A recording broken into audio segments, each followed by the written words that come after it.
प्रिय छात्र एवं छात्राएं, कक्षा 12 विषय जीव विज्ञान में आज आपका स्वागत है। आज हम लोग कक्षा 12 विषय जीव विज्ञान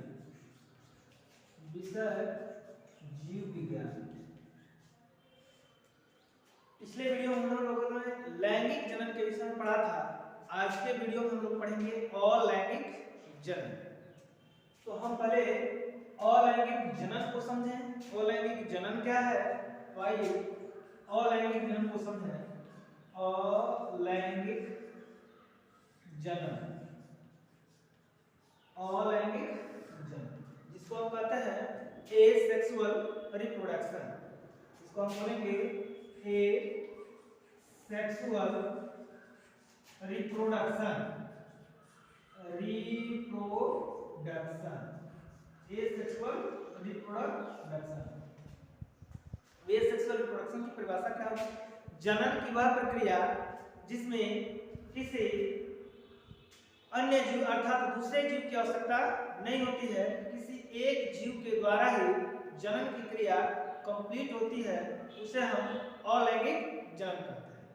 अलैंगिक जनन को हम एकल जीव जनन भी कहते हैं। सिंगल ऑर्गेनिज्म एकल जीव जनन, सिंगल ऑर्गेनिज्म रिप्रोडक्शन। क्यों हम इसको एकल जीव जनन कहते हैं? क्योंकि इसमें एक जीव के द्वारा ही जन्म होता है, इसलिए हम इसको एकल जीव जनन भी कहते हैं। सिंगल इंडिविजुअल ऑर्गेनिज्म भी कहते हैं। अब इसमें एक क्लोन का निर्माण होता है। अलैंगिक जनन में क्लोन का निर्माण होता है। क्लोन, CLONE, क्लोन का निर्माण। अब क्लोन क्या है? अलैंगिक जनन की वह प्रक्रिया जिसमें एक जीव के समान ही किसी दूसरे जीव का निर्माण होता है, उसको हम क्लोन कहते हैं।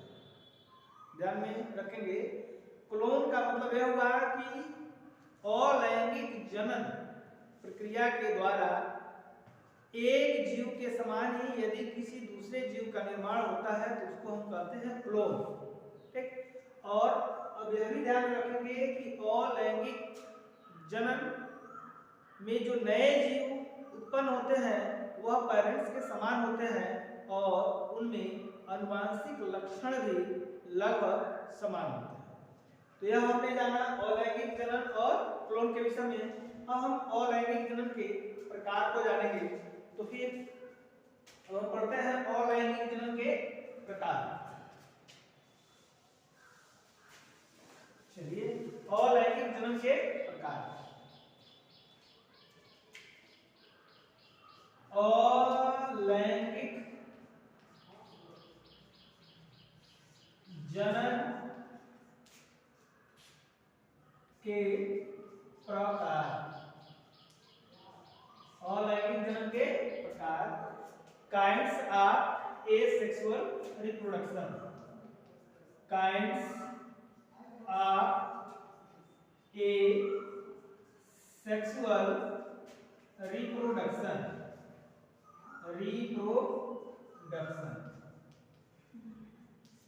अलैंगिक जनन के प्रकार।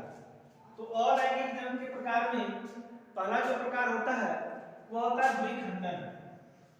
द्विखंडन। Binary fission.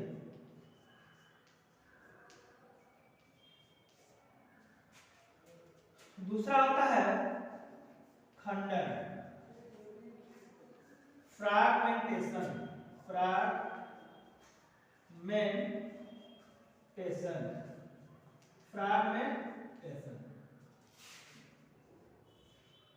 तीसरा होता है कायिक।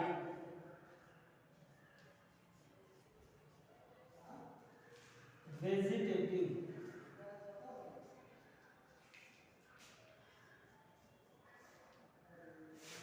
चौथा आता है बीजाणु जनन।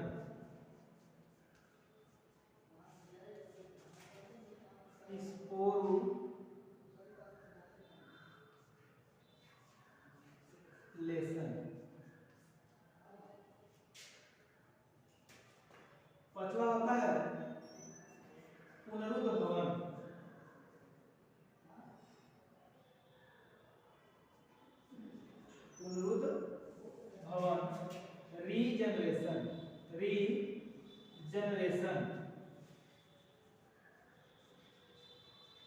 रीजनरेशन।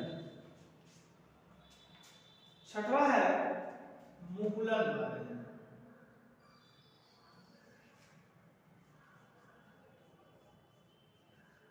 मुकुलन द्वारा जनन।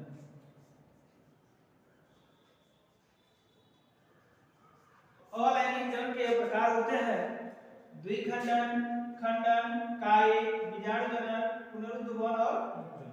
अब हम द्विखंडन जो प्रकार होता है अलैंगिक जनन का, हम इसके विषय में जानेंगे। यहाँ नाम है द्विखंडन। द्वि का मतलब होता है दो और खंडन का मतलब होता है बंटवारा होना।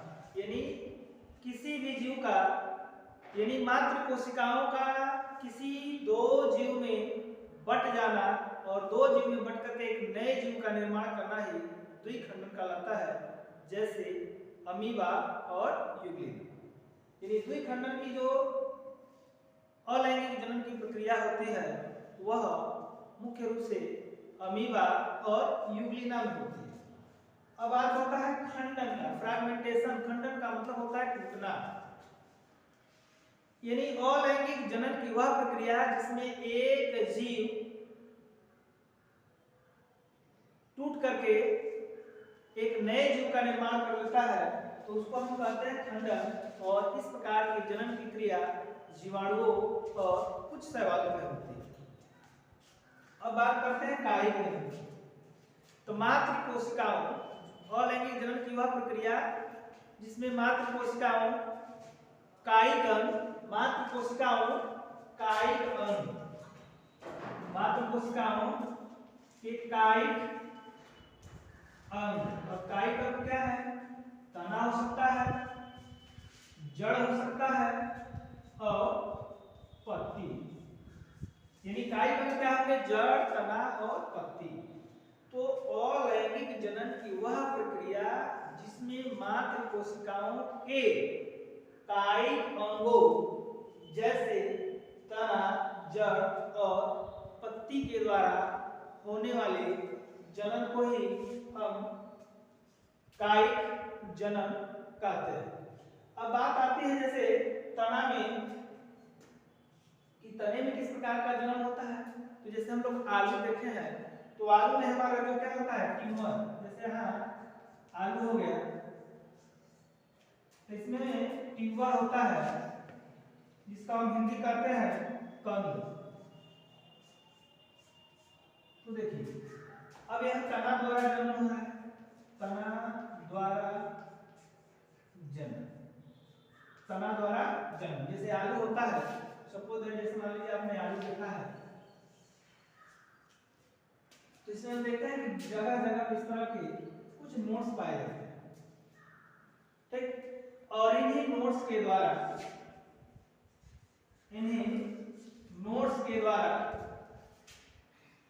यहाँ पर एक उभार आएगा, अंकुरण होगा और वहीं से एक नए जीव का निर्माण होगा। तो इस तरह से यह स्टेम के द्वारा हम यह देख रहे हैं कि आलू में जो है जन्म हो रहा है। जड़ है, जैसे स्वीट पोटैटो का नाम सुने होंगे, जिसको हम कहते हैं शकरकंद। तो शकरकंद में जड़ के द्वारा जन्म हो रहा है। पत्ती, अजूबा का नाम आप सुने होंगे, अजूबा में भी जो है क्या होता है? पत्ती के द्वारा जनन की प्रक्रिया होती है। तो इस तरह से हमने देखा कि कायिक जनन की जो प्रक्रिया है वह कायिक अर्थात तना, जड़ और पत्ती के द्वारा हो रहा है। अब उसके बाद हम बात करते हैं जीवाणु जनन। तो अलैंगिक जनन की वह प्रक्रिया जिसमें सीड्स के द्वारा, बीजाणुओं के द्वारा जनन होता है उसको हम कहते हैं जीवाणु जनन। किसी भी जो है प्लांट्स को ले लीजिए जिसमें सीड्स के द्वारा जनन की क्रिया हो रही है उसको हम कहते हैं जीवाणु जनन। जीवाणु जनन की प्रक्रिया आपका जो है द्विबीजपत्री में भी देख सकते हैं। द्विबीजपत्री में जो है क्या है कि जनन की प्रक्रिया हो रही है। जैसे मान लीजिए आपका क्या हो गया? आम हो गया। अब बात करते हैं पुनरुत्थान की, यानी जनन की, अलैंगिक जनन की वह प्रक्रिया जिसमें किसी अंग के नष्ट हो जाने के बाद कट जाने के बाद उस अंग पर पुनः उस अंग के द्वारा, कटे हुए अंग के द्वारा पुनः कुछ दिनों के बाद, कुछ महीनों के बाद, कुछ समय के बाद, कुछ वर्षों के बाद वहां पर अंग का निर्माण हो जाता है। तो ऐसे जन्म की प्रक्रिया को हम कहते हैं पुनरुद्भवन। जैसे बात करते हैं हम कुछ एनिमल्स को लेकर के, क्योंकि अब कुछ एनिमल्स में भी जो है रीजनरेशन की प्रक्रिया पाई जाती है।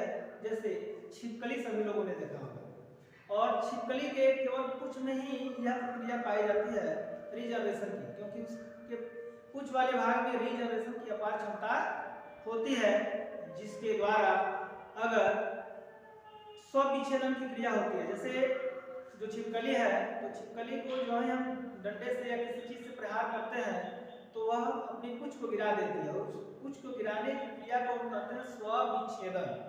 क्योंकि किसी शत्रु का मार्ग भटक जाए इसलिए उनमें यह क्रिया होती है, और पूंछ को गिरा देती है, और शत्रु का ध्यान ऑटोमेटिक उसके पूंछ पे जाता है, तब तक वो आगे निकल जाती है।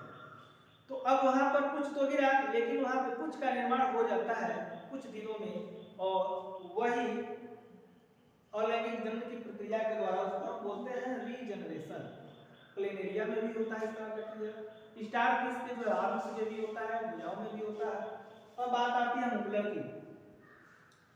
तो मातृ कोशिकाओं में एक बड का निर्माण होता है, एक मुकुल का निर्माण होता है, और वही बड आगे चल करके एक नए जीव का निर्माण कर लेता है, जिसे हम कहते हैं मुकुलन द्वारा जनन। जैसे हाइड्रा हो गया।